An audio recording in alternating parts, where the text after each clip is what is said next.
April 16 Shettar ಕಳೆದ 9 ತಿಂಗಳು 9 ತಿಂಗಳಲ್ಲಿ ಏನಾಗುತ್ತೆ ಅಂತ ಗೊತ್ತಿದೆ ಪ್ರತಿಯೊಬ್ಬರಿಗೂ ಕೂಡ. 9 ತಿಂಗಳಲ್ಲಿ ಹೊಸ ಹುಟ್ಟು ಬಂದಿದೆ ಜಗದೀಶ್ ಶೆಟ್ಟರ್ ಅವರಿಗೆ. ಶೆಟ್ಟರ್ ಕಳೆದ 9 ತಿಂಗಳ ಜರ್ನಿ ಹೇಗಿತ್ತು ಅಂತ ನೋಡೋದಾದರೆ ಇದು ಏಪ್ರಿಲ್ 16, 2023. ಜಗದೀಶ್ ಶೆಟ್ಟರ್ BJP ನಾಯಕರಾಗಿದ್ದರು. ಯಾವಾಗ? ಏಪ್ರಿಲ್ 16. ಮರುದಿವಸ ಏಪ್ರಿಲ್ 17 ಕಾಂಗ್ರೆಸ್ ನಾಯಕ. ಇನ್ನೂ 1 ವರ್ಷ ತುಂಬಿಲ್ಲ ನೋಡಿ, ಇನ್ನೂ 1 ವರ್ಷ ತುಂಬಿಲ್ಲ, ಕಾಂಗ್ರೆಸ್ ನಾಯಕರಾಗಿದ್ದಾರೆ. ಈಗ ಜನವರಿ 25 ಮತ್ತೆ BJP ನಾಯಕ. BJPಯಲ್ಲಿ ಶೆಟ್ಟರ್ ಅಂಗಡಿ ಓಪನ್ ಇತ್ತು, ಶೆಟ್ಟರ್ ಅಂಗಡಿ ಬಂದಾಯಿತು, ಶೆಟ್ಟರ್ ಬಂದಾಯಿತು. ಕಾಂಗ್ರೆಸ್ನಲ್ಲಿ ಏಪ್ರಿಲ್ 17ಕ್ಕೆ ಶೆಟ್ಟರ್ ಓಪನ್ ಆಯಿತು. ಈಗ ಕಾಂಗ್ರೆಸ್ನಲ್ಲಿ ಬಂದಾಯಿತು, ಮತ್ತೊಮ್ಮೆ ಜನವರಿ 25 ಶೆಟ್ಟರ್ ಓಪನ್ ಆಗಿದೆ ನೋಡಿ. ಅದಕ್ಕೆಲ್ಲ ಕಾರಣ ಅಲ್ಲೊಬ್ಬ ಹಿರಿಯ ನಾಯಕ ಕಾಣ್ತಾ ಇದ್ದಾರಲ್ಲ, ಯಡಿಯೂರಪ್ಪ, BSY. ಕೆಲವು ನಾಯಕರನ್ನು ಕಡೆಗಣಿಸಬಾರ್ದು ಅನ್ನೋದು BJPಗೂ ಸಾಬೀತಾಗಿದೆ, BJPಗೂ ಸಾಬೀತಾಗಿದೆ, ಎರಡು ಮಾತಿಲ್ಲ. ಯಡಿಯೂರಪ್ಪನವರು ಇರೋ ಕಾರಣಕ್ಕಾಗಿ BY ವಿಜೇಂದ್ರ ಸ್ಟ್ರಾಂಗ್, ನೆನಪಿಟ್ಕೊಳ್ಳಿ. ಅವರು ಇರೋ ಕಾಲಘಟ್ಟದಲ್ಲೇ ಮಗನನ್ನು ಎಸ್ಟಾಬ್ಲಿಷ್ ಮಾಡಬೇಕು, ಅದನ್ನು ಮಾಡ್ತಾ ಇದ್ದಾರೆ. ಆಮೇಲೆ ವಯಸ್ಸು, ರಾಜಕಾರಣಿಗಳೆಲ್ಲ ವಯಸ್ಸು ಇಂಪಾರ್ಟೆಂಟ್ ಆಗೋದೇ ಇಲ್ಲ. ದೇವೇಗೌಡರು 91, ಈಗಲೂ ಸಕ್ರಿಯ ರಾಜಕಾರಣಿ. ಇವರು ನಿಯರ್ಲಿ 80, ಸಕ್ರಿಯ ರಾಜಕಾರಣಿ. ಕೆಲವು ನಾಯಕರು ಏಜ್ ಅವ್ರ ರಾಜಕೀಯದಲ್ಲಿ ಇದ್ದರೆ ಮಾತ್ರ ನಡೀತಾ, ಅಂದರೆ ಚಲಾವಣೆಯಲ್ಲಿರ್ತಾರೆ, ಎನರ್ಜಿ ಇರುತ್ತೆ, ಬೂಸ್ಟ್ ಇರುತ್ತೆ. ಬನ್ನಿ, ಆಗಿದ್ರೆ BJP ನಾಯಕರು ಲೋಕಸಭಾ ಚುನಾವಣೆಗೆ ಭರ್ಜರಿ ತಯಾರಿ ಆರಂಭಿಸಿದ್ದಾರೆ. ಕಾಂಗ್ರೆಸ್ ನಾಯಕರು ಕನಸಲ್ಲೂ ಊಹಿಸಿದಂಥ ಶಾಕ್ ಕೊಟ್ಟಿದ್ದಾರೆ. ಯಡಿಯೂರಪ್ಪ, ವಿಜೇಂದ್ರ ಅವರಿಂದ ಮುನಿದು BJP ಬಿಟ್ಟಿದ್ದ ಜಗದೀಶ್ ಶೆಟ್ಟರ್ ಹಳೆಯ ಪಾರ್ಟಿ ಪಾದವೇ ಗತಿ ಅಂತ BJP ಸೇರಿದ್ದಾರೆ. ನಿಜ ಹೇಳಬೇಕು ಅಂತಂದರೆ ಯಡಿಯೂರಪ್ಪ ಮತ್ತು ವಿಜೇಂದ್ರಂದು ಏನೂ ಪಾತ್ರ ಇರಲಿಲ್ಲ ಇಲ್ಲಿ. ಎಲ್ಲ ಪಾತ್ರ ಹೈಕಮಾಂಡೇ ಮಾಡಿತ್ತು. ಧರ್ಮೇಂದ್ರ ಪ್ರಧಾನ್ ಒಂದು ಫೋನ್ ಮಾಡ್ತಾಯಿದ್ರು, ಸೇಮ್ KS ಈಶ್ವರಪ್ಪನವ್ರಿಗೆ ಮಾಡಿದ್ರು ಫೋನ್, ನೀವು ಈ ಬಾರಿ ಚುನಾವಣೆಯಲ್ಲಿ ನಿಲ್ಲೋದಿಲ್ಲ. ಶಾಕ್ ಈಶ್ವರಪ್ಪ. ಅದಾದ್ರಿಂದ ಒಂದು ಫ್ಯಾಕ್ಸ್ ಬರುತ್ತೆ ನೋಡಿ, ಹಿಂಗೆ ಹಾಕಿದ್ದೀವಿ, ಸೈನ್ ಹಾಕ್ಕೊಡಿ ಅಂದರೆ ನಾನು ಯಾವುದೇ ಕಾರಣಕ್ಕೂ ನಿಲ್ಲೋದಿಲ್ಲ. ಅವರೇ ಸೈನ್ ಹಾಕ್ಬಿಟ್ರು. ಸೈನ್ ಹಾಕಿದ ತಕ್ಷಣ ಮೀಡಿಯಾಕ್ಕೆ ಬಿಟ್ಬಿಟ್ರು, ನೋಡಿ ಈಶ್ವರಪ್ಪನವರು ಅವರೇ ಹೇಳಿದ್ದಾರೆ ಅಂತ. ಅಪ್ಪ, ಈಶ್ವರಪ್ಪನವರಿಗೆ ಗೊತ್ತಿಲ್ಲ, ಆದರೆ ಈಶ್ವರಪ್ಪನವರು ಅಷ್ಟೊಂದು ದೊಡ್ಡ ತ್ಯಾಗ ಮಾಡಿದ್ದಾರೆ.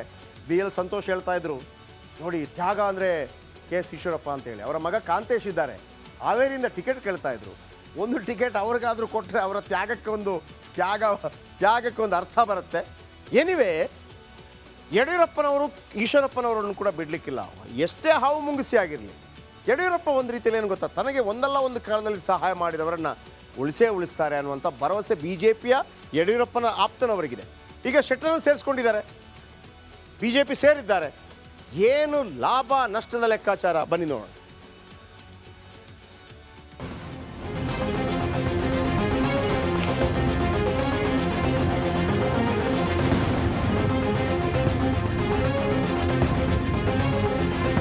CM ಆಗಿದ್ದೆ, ಪಕ್ಷದ ರಾಜ್ಯಾಧ್ಯಕ್ಷ ಆಗಿದ್ದೆ, ಆದರೂ BJP ನನಗೆ ಟಿಕೆಟ್ ಕೊಡಲಿಲ್ಲ ಅಂತ ಸಿಟ್ಟಾಗಿ ಕಾಂಗ್ರೆಸ್ ಸೇರಿದ್ದ ಶೆಟ್ಟರ್ ಮತ್ತದೇ BJPಗೆ ಮರಳಿದ್ದಾರೆ.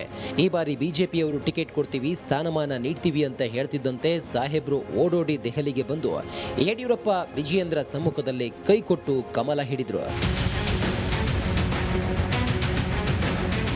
ನಮ್ಮೆಲ್ಲ ಕಾರ್ಯಕರ್ತರ ಅಪೇಕ್ಷೆ ಇತ್ತು ಅವರು ವಾಪಸ್ BJPಗೆ ಬರಬೇಕು ಅಂತ ಹೇಳಿ. ಅದಕ್ಕಾಗಿ ಬೆಳಗ್ಗೆ ಗೃಹ ಸಚಿವ ಅಮಿತ್ ಶಾ ಜಿಯವ್ರನ್ನ ನಾನು, ಜಗದೀಶ್ ಶೆಟ್ಟರು, ವಿಜೇಂದ್ರ ಎಲ್ಲರೂ ಭೇಟಿ ಮಾಡಿ ಅವರು ಸಹ ಬಹಳ ಸಂತೋಷದಿಂದ ಅವರನ್ನು BJPಗೆ ಸ್ವಾಗತ ಮಾಡಿ ಬರಬೇಕು ಅಂತ ಹೇಳಿದ್ರು. ಅದರಂತೆಯೇ ಇವತ್ತು BJPಗೆ ಸೇರಿದ್ದಾರೆ. ಅಮಿತ್ ಶಾ ಜಿಯವರು ಕೂಡ ತುಂಬಾ ಸಂತೋಷವನ್ನು ವ್ಯಕ್ತಪಡಿಸಿದ್ರು. ನಡ್ಡಾಜಿಯವರು ಕೂಡ ಬಹಳ ಸಂತೋಷವನ್ನು ವ್ಯಕ್ತಪಡಿಸಿದ್ದಾರೆ. ನಮ್ಮೆಲ್ಲರಿಗೂ ಸಹ ರಾಜ್ಯದ ಪ್ರತಿಯೊಬ್ಬ ಭಾರತೀಯ ಜನತಾ ಪಾರ್ಟಿ ಕಾರ್ಯಕರ್ತನು ಕೂಡ ಮೊನ್ನೆ ಜಗದೀಶ್ ಶೆಟ್ಟರ್ ಅವರು BJPಗೆ ಮರಳಿರ್ತಕ್ಕಂಥದ್ದು ತುಂಬಾ ಸಂತೋಷವನ್ನ ತಂದಿದೆ ಅಂತ ಹೇಳಿ ನಾನು ಈ ಸಂದರ್ಭದಲ್ಲಿ ಹೇಳೋದಕ್ಕೆ ಇಚ್ಛಪಡ್ತೇನೆ. BJP ಕಾರ್ಯಕರ್ತರು, BJP ನಾಯಕರು ನಾನು ಮರಳಿ ಪಕ್ಷಕ್ಕೆ ಬರಬೇಕು ಅಂತ ಆಸೆ ಪಟ್ಟರು. ಅದೇ ಕಾರಣಕ್ಕೆ BJP ಸೇರಿದೆ. ಮೋದಿಯವರನ್ನ ಮತ್ತೆ ಗೆಲ್ಲಿಸಲು BJPಗೆ ಬಂದಿದ್ದೇನೆ ಎಂದರು ಶೆಟ್ಟರ್. ಕಳೆದ 10 ವರ್ಷದಿಂದ ನಮ್ಮ ದೇಶದ ಪ್ರಧಾನಮಂತ್ರಿ ನರೇಂದ್ರ ಮೋದಿಜಿಯವರು ಏನು ಭಾರತದ ಒಂದು ಪ್ರಗತಿಗೆ, ಇಡೀ ಜಗತ್ತಿನಲ್ಲಿ ಭಾರತದ ಒಂದು ಶಕ್ತಿ ವೃದ್ಧಿಸಲಿಕ್ಕೆ ಏನು ಕೆಲಸ ಮಾಡಿದ್ದಾರೆ. ಅವರು ಮತ್ತೊಮ್ಮೆ ಪ್ರಧಾನಮಂತ್ರಿಗಳಾಗಬೇಕು, ಮತ್ತೊಮ್ಮೆ ಅವರ ನಾಯಕತ್ವದಲ್ಲಿ ದೇಶದಲ್ಲಿ ಒಂದು ಹೆಚ್ಚಿನ ಶಕ್ತಿ ಬರಬೇಕು ಅನ್ನುವಂಥ ಹಿನ್ನೆಲೆ ಇಟ್ಟುಕೊಂಡು ಮತ್ತು ಭಾರತೀಯ ಜನತಾ ಪಾರ್ಟಿ ಇನ್ನೂ ಹೆಚ್ಚು ಶಕ್ತಿಯುತವಾಗಿ ಬೆಳಿಬೇಕು ಅನ್ನುವಂಥ ವಿಷಯ ಇಟ್ಕೊಂಡು ಇವತ್ತು ಭಾರತೀಯ ಜನತಾ ಪಾರ್ಟಿಗೆ ನಾನು ಮರು ಸೇರ್ಪಡೆ ಆಗ್ತಾ ಇದ್ದೇನೆ. ಬಿಜೆಪಿ ಸೇರ್ಪಡೆಗೂ ಮುನ್ನವೇ ಜಗದೀಶ್ ಶೆಟ್ಟರ್ ಕಾಂಗ್ರೆಸ್ ಹಾಗೂ ಎಂಎಲ್ಸಿ ಸ್ಥಾನಕ್ಕೆ ರಾಜೀನಾಮೆ ನೀಡಿದ್ರು. ಕೆಪಿಸಿಸಿ ಅಧ್ಯಕ್ಷ ಡಿಕೆ ಶಿವಕುಮಾರ್ ಮತ್ತು ಪರಿಷತ್ ಸಭಾಪತಿ ಬಸವರಾಜ ಹೊರಟ್ಟಿಗೆ ಫ್ಯಾಕ್ಸ್ ಮೂಲಕ ರಾಜೀನಾಮೆ ಪತ್ರವನ್ನ ರವಾನಿಸಿದ್ರು.